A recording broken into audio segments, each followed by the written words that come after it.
Bom dia, pessoal, tudo bem com vocês? Então vamos lá, vamos responder um de vocês e vamos dizer como é que eu te ajudo a explicar o corona para sua avó. Né? Então, como que eu faço para explicar o coronavírus para minha avó? E você me deu o contexto da tua avó e eu não vou reproduzir porque a sua avó pode ser, tipo, a avó de várias pessoas, né?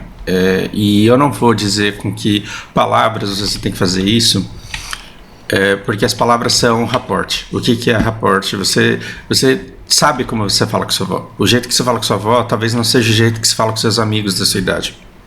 O jeito que você fala com sua avó não é o jeito que você fala com o seu chefe. Você tem o vocabulário específico que você usa com ela e você sabe como é que ela entende melhor. Então esse rapport, essa adaptação ao vocabulário dela, que você não precisa pensar que já é natural seu, eu vou deixar a seu cargo. O que eu vou tentar fazer aqui é te dar um exemplo de um caminho possível para que ela entenda isso, que eu faria com a minha se eu tivesse, e assim, eu não sei o que é brincar com vó. Mas se ela fosse uma pessoa de interpretação limitada da realidade, dada uma condição de educação de base que falta, né, de microbiologia assim, que falta. O que eu faria? Eu tentaria encontrar uma forma de fazer a minha avó desenhar na cabeça dela o que seria esse vírus. E eu diria, tem vó, quando você vai ficando velha, se você não fala desse jeito com sua avó, pelo amor de Deus, não vai falar só porque eu tô dizendo, tá? Você vai falar com a sua avó do jeito que você fala. Com o carinho que você tem, com o respeito que você tem, com a informalidade, com o jeito brincalhão que você tem. Isso é seu cargo. Apegue-se somente ao exemplo. E eu falaria, vó, não tem quando você vai ficando velha, que você pega aquelas letras que você conseguia enxergar antes aí, que você não enxerga mais, aí você tem que ficar afastando o papel, e aí chega uma hora que você afasta e não dá conta. O que você precisa fazer? Você precisa de uma lupa, certo? Você precisa de uma lupa. Aí você olha com a lupa e enxerga. E o vírus, pensa nele como uma formiga que você não, que é tão pequena, mas tão pequena, que você não enxerga nem com o microscópio. Aí, assim, se sua avó não saber o que é o microscópio, você fala assim, tem uns lupão, velho. Tem uns lupão que você enxerga até o que não, o que quem tem vista boa não consegue ver. E aí, se você puder, mostre imagens de microscópio de micro-organismos e fala, olha, essa máquina aqui, ela consegue enxergar e esse bicho ele é desse tamanho. E aí fala que esse vírus ele precisa ele não tem perna nem braço, então ele não tem olho, ele não olha pra você e fala, velho, eu vou te pegar porque você tá sem máscara, que o vírus não é assim. O vírus ele é transportado de acordo com leis da física mesmo, e ele precisa de uma motoca. A motoca dele é água, ele anda em água. E aí você fala, vó, nesse ar que a gente respira tem água. E se ela duvidar de você, você pega um espelho e fala, vó, sopra de levinho aqui, como se você estivesse assobiando. Você vai ver que não vai acontecer nada no vidro. Agora dá uma baforada, como se você quisesse derrubar o velho no bafo. E aí você vê que dá uma embaçada ali. Você fala, vó, isso daqui é água. E ela seca rápido. Ó. Você passa o dedo aqui, tá vendo? É água isso. Então quando você respira, você engole água. Quando você expira, quando você sopra o ar, você solta a água. E você não enxerga porque é muito pouco. E porque é muito pouco, você não morre afogada. Tenta respirar debaixo d'água. Aí vem ser só água, você vai morrendo. Faz isso não.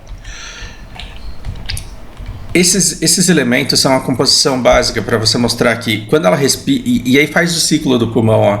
Quando você respira, entrou um monte de água, quando você soprou, saiu um monte de água, e os vírus eles estão nessa motoca aí, que é a água que eles usam para se locomover, mas ele não se locomove porque ele é um agente do mal, não é porque ele é do capiroto, ele existe porque ele existe, igual a formiga, ela existe, ela entra na sua casa, porque ela nasceu ali, porque ela tem o instinto de fazer aquele formigueiro. Ela não constrói um formigueiro na tua casa para te sacanear porque ela não gosta de você, né? E aí explica para sua avó que esse vírus, quando ele entra, ele faz um formigueiro. Só que diferente de uma formiga, ele faz um formigueiro muito mais rápido. Você fala, vó, não tem quando você chuta um formigueiro e aí derruba ele, tá com água quente, e aí depois de 2 semanas aparece um formigueirinho ali, aí depois de um mês ele tá maior, aí você tá com preguiça de jogar água quente de novo, você não faz isso, vó, coitado das formigas. Aí você vê o outro formigueiro lá e se você deixar, em 2 meses ele tá do jeito que ele tava, se não tiver maior do que era o outro que você destruiu. O coronga, ele é tipo uma formiga, só que ele faz o formigueiro em 2 semanas. Em 2 semanas ele faz esse formigueiro. E a gente, o nosso corpo, ele consegue olhar pro formigueiro e começar a destruir ele. Só que demora.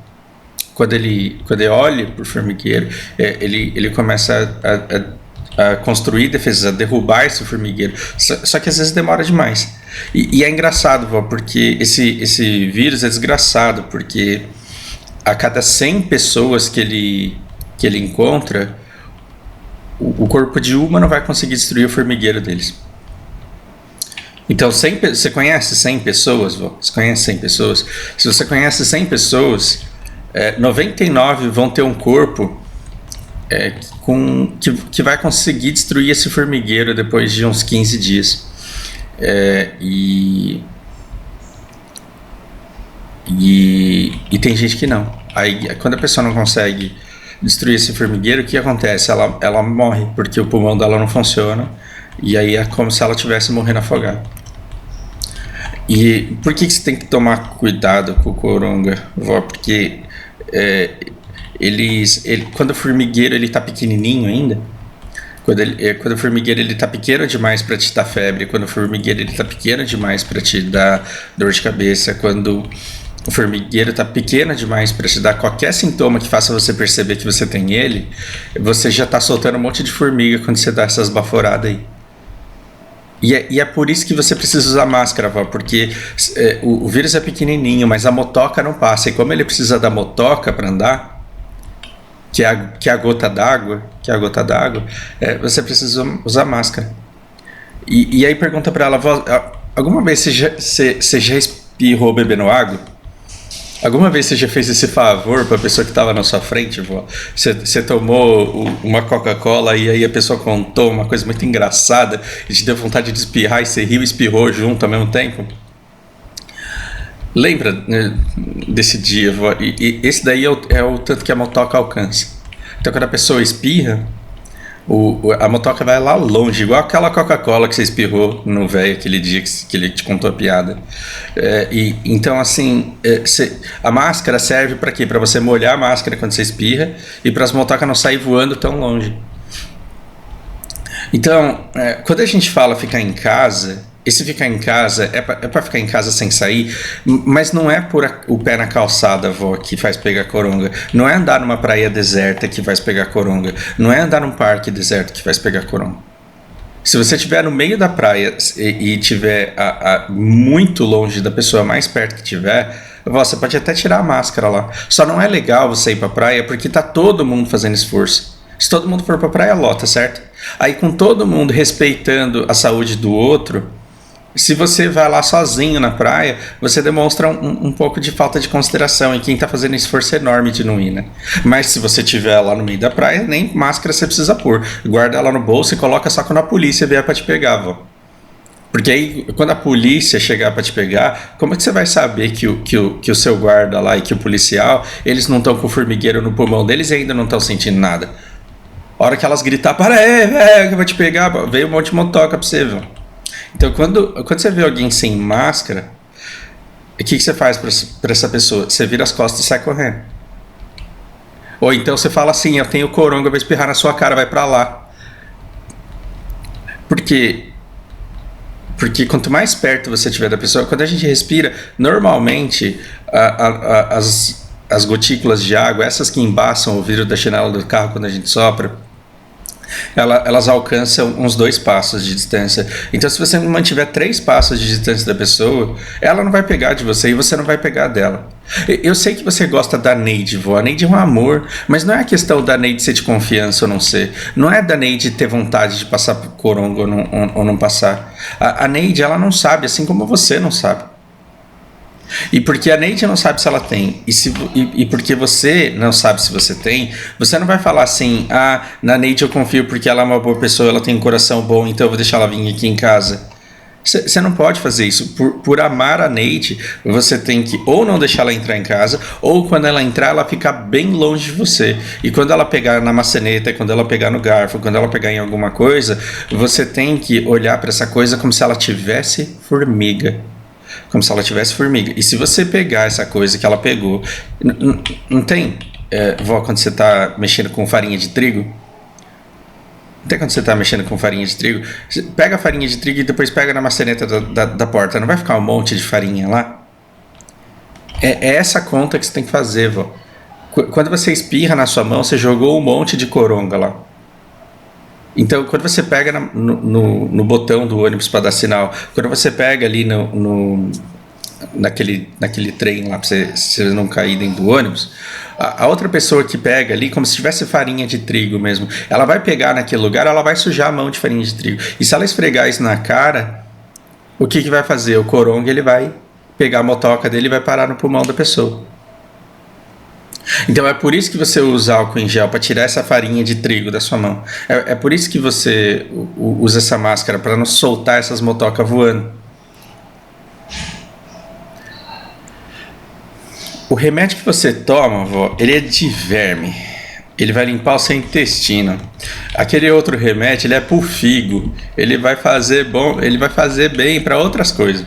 Tem um remédio que é de trombose. Onde que tá o formigueiro, velho? Tá no seu pulmão. Então, quando você tomar esse remédio de verme, ele vai ser um placebo. Ele vai ser igual fazer uma oração. Ele vai não, aí não usa esse exemplo não, porque ela não vai entender. Porque ela acredita em Deus mesmo quando você toma o remédio de verme, você está tomando remédio para outra coisa, porque o formigueiro ele está no seu pulmão e não adianta você tomar expectorante que você não vai vomitar, você não vai tossir o formigueiro, ele não vai sair de lá. Que é tanta formiga que quando você sopra já sai um monte. O vírus ele não sai do seu pulmão porque ele quer, vó. Ele sai porque ele é empurrado, porque a hora que a gente respira e sopra, esse soprar leva um monte de desavisado lá que não tem braço para se agarrar nas coisas. Ele não quer sair, ele tá confortável lá, só que aí você sopra e ele vai para longe. Sem a motoca, se você cuspir coronavírus no chão, o sol vai secar aquilo ali no chão e o vírus sem motoca ele vai morrer. Então, se a pessoa pegou na maçaneta da porta já faz 3 dias... Tudo bem, você não vai pegar, vai estar seco já. Os bichos, as formigas que tiver lá já vai estar tudo morta. Agora, ficar tomando esse remédio aí não vai adiantar porque remédio é para outra coisa. O que acontece é que uma em cada 100 pessoas... Você conhece 100 pessoas, vó? Se todo mundo que você conhece pegar, uma delas não vai sobreviver. Por quê? Porque o corpo dela não vai conseguir dar conta. E quando vier a vacina, as pessoas elas não vão pegar, elas não vão ficar tão ruins assim. Você já tomou a vacina? Tomou, né? Então, o dia que eu também tomar, o dia que eu também puder tomar, a gente fica mais tranquilo. A gente não vai sair abraçando todo mundo, respirando coronga da boca deles. A gente vai fazer isso. Mas pelo menos a gente não vai ficar tão grave. E a gente tem que ficar vivo até lá, a gente tem que sobreviver até lá, a gente sobreviveu até hoje. Tomou cuidado até hoje. As formigas, vó, elas não passam porque a gente faz oração. O formigueiro, ele tá lá no quintal, senta do lado do formigueiro e fica orando para Deus. Deus tem mais o que fazer, vó. Ele não vai fazer aquelas formigas sair de lá. Ele te dá o poder de tirar dali caso você queira. E quando você ora para Deus para curar o coronga, Deus atende a sua oração, vó, porque ele dá ao homem inteligência para desenvolver a vacina. A vacina é o remédio que vai curar de nós. Você acha que foi o homem que fez aquilo? Pode até ter sido o homem, mas foi o homem manifestando uma capacidade dada por Deus. Então você tem que olhar para essa vacina como uma manifestação de uma inteligência que é divina. Aí, se você não tomar se você não usar o veneno no formigueiro, sentar lá do lado dele e ficar rezando pra Deus pro formigueiro sumir, e chutar o formigueiro, vó, e ficar rezando pra Deus pro formigueiro sumir, você vai morrer de picada de formiga, vó. Você vai chegar lá no céu e o papai do céu vai te chamar de tonta, porque ele falou: eu te dei o veneno, mulher. Eu dei ao homem inteligência pra fazer o veneno. Você não tacou nas formigas porque você não quis. Agora você vai querer me culpar porque você foi lá chutar o formigueiro. Vó, quando você sai na rua sem máscara, você tá chutando formigueiro. E Deus tá tentando te ajudar, te mandando vacina e te mandando conhecimento que diz pra você ficar em casa, longe de quem tem formigueiro no pulmão, e você tá rindo da inteligência das pessoas que Deus iluminou, a quem Deus concedeu inteligência de pensar em medidas preventivas e em vacina. E aí depois você vai querer culpar Deus e a pessoa que morreu por não ter tomado remédio de verme cedo o suficiente. Faz isso não, vó, toma cuidado. Eu preciso de você viva e saudável. Vai lá me fazer um bolo.